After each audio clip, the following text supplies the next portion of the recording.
Hello, boys and girls. Our story today is a wonderful little story about a little boy growing up. And he learns that some of the most wonderful things are wonderful and great. But sometimes part of growing up is a little bit hard. This is called Island Baby by Holly Carey. I like the title page.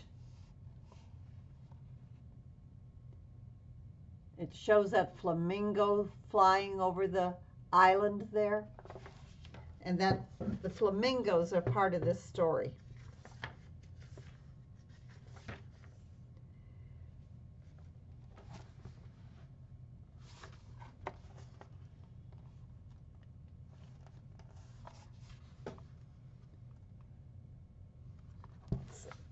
Pops poured a mug of juice for Simon and one for himself. Then they sat on the front steps without talking, and they watched the sea. Simon wriggled his toes. "It's hot," he said.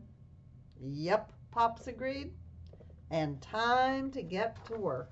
And there they are, sitting there, enjoying the sunshine. But Grandpa says, "You know what? We've got some things we have to do."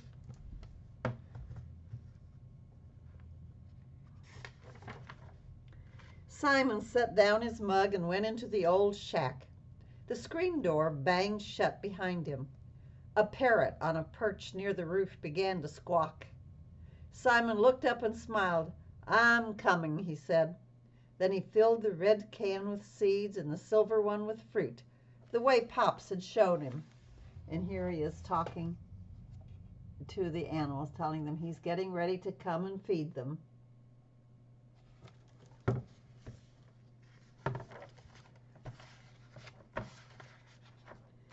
Everybody on the island knew about Pop's bird hospital.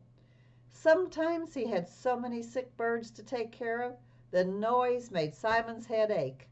But he loved Pop's birds, and he came to help him every morning. "You're going to be a fine bird doctor," Pops had told him, and Simon liked to think about having his own bird hospital someday. And look at Simon. Here's Simon. And all the birds are coming to him. So he's learning how to take care of them, and they know that he loves them, so they love him back. Simon and Pops worked all morning checking the birds, cleaning the cages, and fixing food.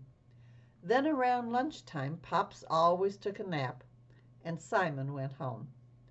"See you at 9 sharp tomorrow," Pops said, and he covered his face with yesterday's newspaper to keep the sun out. So here they are in the little animal hospital fixing everything. There's Pops mixing the food, and Simon is feeding the birds.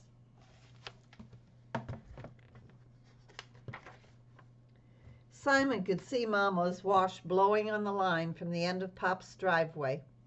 He cut through the bushes to the cliff edge path and picked up a handful of pebbles. When he got to the place on the path where there was a clear view of the sea, he tossed one over the edge. Simon looked down to see where it had landed. A small bird was bobbing up and down in the water.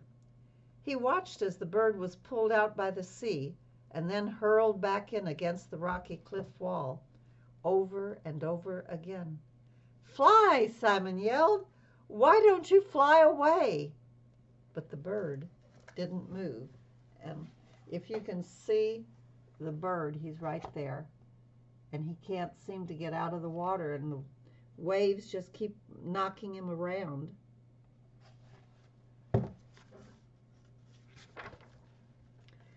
Simon skidded down the gravelly cliff until he stood ankle deep in the swirling foam.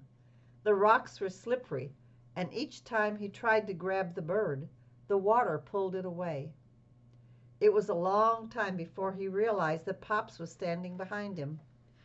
Pops had a net, and in a few minutes the baby flamingo was in it. "One of his legs is broken," Pop said, "and he's pretty banged up." And look at Simon. He looks really sad, doesn't he? And do you see the baby bird? That flamingo?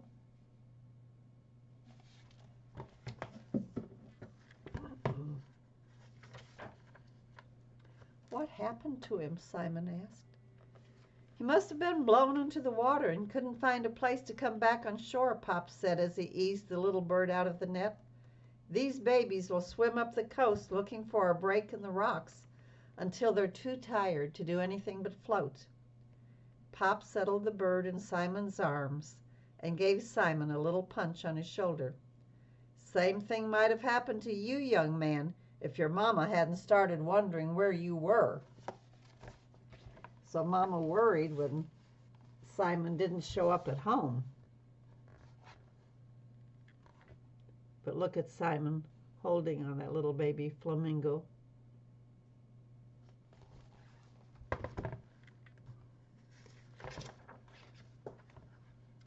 Simon went back to the hospital with Pops and helped bandage the bird's leg. They put him in an empty cage and Pops wrote the date on the clipboard he kept hanging on a nail. What do you want to call him? Pops asked. Simon shrugged. I don't know, he said.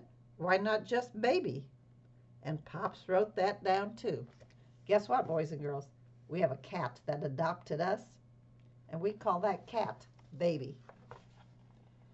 And here's little Baby in the cage, and I don't know if you can see how his leg is bandaged.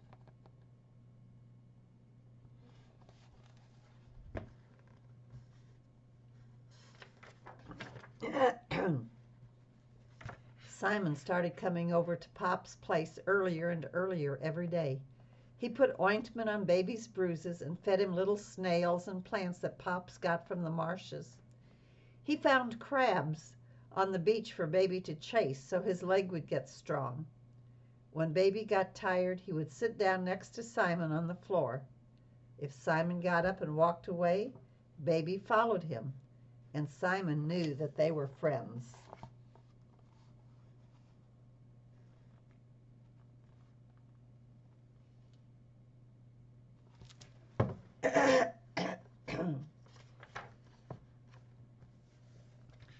Baby's leg was healed by the end of the summer, and Pop said the words that Simon had been dreading. I think it's about time to set Baby free. I don't want to, Simon said, and he rested his cheek on Baby's soft back. Pops pulled on his beard and shook his head. Now that would be a fine thing, wouldn't it? You'd be going off to start school, and I'd be left here to care for this spoiled baby of yours.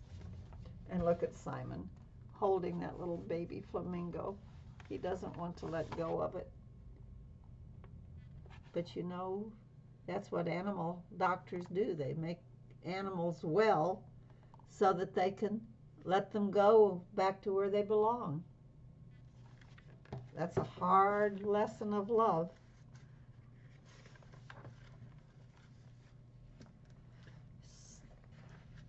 Simon knew Pops was joking, but he didn't laugh.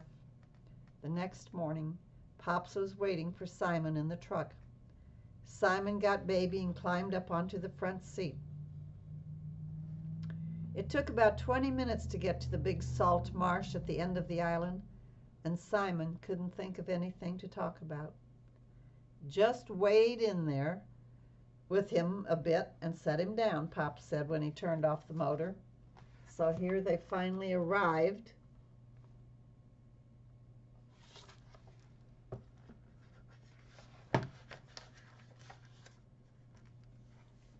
Simon was quiet when he got back in the truck. He looked okay, Simon said, but I still wish he could have stayed with me and Pops forever. After dinner, Simon helped Mama take the wash off the line. A cloud of bright pink flamingos raced across the sky. Baby will be up there soon, said Mama. He told Mama, feeling suddenly proud. You did a good job, she said. And there he is, watching the pink flamingos flying up. And he knows that it won't be long until his little baby will be up there with them.